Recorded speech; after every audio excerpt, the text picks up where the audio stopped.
నేడు క్రెడిట్ కార్డులు సర్వవ్యాప్త ఆర్థిక సాధనంగా మారాయి. క్రెడిట్ కార్డు పరిమితి అనేది ఒక వ్యక్తి తన క్రెడిట్ కార్డుపై ఖర్చు చేయగల గరిష్ట మొత్తం. ఈ క్రెడిట్ పరిమితి కార్డు వినియోగదారులందరికీ వేర్వేరుగా ఉంటుంది.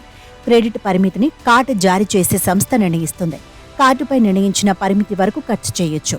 ఒకవేళ పరిమితి దాటితే ఆ ఖర్చును కొన్ని బ్యాంకులు అనుమతించవు. మరికొన్ని బ్యాంకులు ఓవర్ లిమిట్ ఛార్జీలు విధిస్తాయి. ఈ ఛార్జీలు బ్యాంకును బట్టి మారతాయి. అంతేకాకుండా ఓవర్ లిమిట్ సదుపాయాన్ని ఉపయోగించడం వల్ల క్రెడిట్ స్కోర్పై ప్రతికూల ప్రభావం ఉంటుంది. దీనివల్ల ఆర్థిక అత్యవసర పరిస్థితుల్లో రుణ ఆమోదం పొందే అవకాశాలు తగ్గుతాయి. మీరు ఇప్పటి వరకు క్రెడిట్ పరిమితిని నిర్వహించే విధానాన్ని సమీక్షించిన తర్వాత క్రెడిట్ స్కోర్ 750 దాటి మెరుగ్గా ఉంటే మీ కార్డుపై క్రెడిట్ పరిమితి పెంచాలని బ్యాంక్ నిర్ణయించుకోవచ్చు. పరిమితిని పెంచడం గురించి కార్డుదారుడికి తెలియచేసి సమ్మతి పొందిన తర్వాత పరిమితిని పెంచుతారు. కార్డుదారుడు ప్రతి నెల కార్డుపై చేసే ఖర్చులు పెరుగుతున్నప్పుడు కూడా పరిమితి పెంచమని బ్యాంకును కోరవచ్చు. ముఖ్యంగా కార్డుదారుడికి ఆదాయం, జీతం పెరిగినప్పుడు ఆ రుజువులను బ్యాంకుకు చూపించి క్రెడిట్ పరిమితిని పెంచమని అభ్యర్థించవచ్చు. నెలవారీ ఆదాయంతో పాటు ఇంకా వివిధ ఆదాయ వనరులను మీ కార్డు జారీ చేసిన సంస్థకు చూపవచ్చు. ఉదాహరణకు మీకు ఉన్న స్టాక్ మార్కెట్ పెట్టుబడులు, మ్యూచువల్ ఫండ్లు, డివిడెంట్లు, ఫిక్స్డ్ డిపాజిట్లు వంటి ఆదాయాన్ని సృష్టించే ఆర్థిక వనరులుంటే మీరు మెరుగైన క్రెడిట్ పరిమితిని పొందడానికి వాటిని చూపవచ్చు. క్రెడిట్ కార్డును ఉపయోగించి పెద్ద మొత్తంలో కొనుగోలు చేసినప్పుడు ఆ మొత్తాన్ని పూర్తిగా ఒకేసారి తీర్చలేం. అనుకుంటే దాన్ని ఈఎంఐగా మార్చుకోవచ్చు. దాన్ని ఫ్లెక్సీపేగా కూడా పేర్కొంటారు.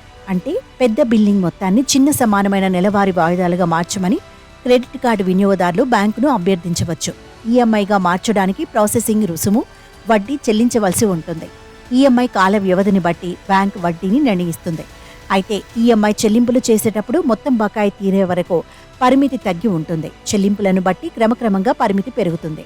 అర్హతను కలిగి ఉండి అదనపు పరిమితి కావాలనుకునేవారు ఒక క్రెడిట్ కార్డుతోనే ఆగిపోనక్కర్లేదు.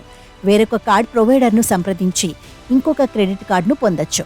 ముఖ్యంగా క్రెడిట్ స్కోర్ మెరుగ్గా నిర్వహించే వారికి క్రెడిట్ కార్డును ఇచ్చే బ్యాంకులు అనేక ఉన్నాయి. దీనిలో మెరుగైన క్రెడిట్ పరిమితిని అందజేసే బ్యాంకును సంప్రదించి కార్డును తీసుకోవచ్చు. మీకు 2 కార్డులుండటం వల్ల క్రెడిట్ పరిమితి కూడా బాగా పెరుగుతుంది. అయితే ఒకేసారి అనేక బ్యాంకులను ఇలా క్రెడిట్ కార్డు గురించి ఎప్పుడూ అడగొద్దు. దీనివల్ల కూడా క్రెడిట్ స్కోర్పై ప్రభావం పడి అదనపు కార్డు వచ్చే అవకాశం తగ్గుతుంది.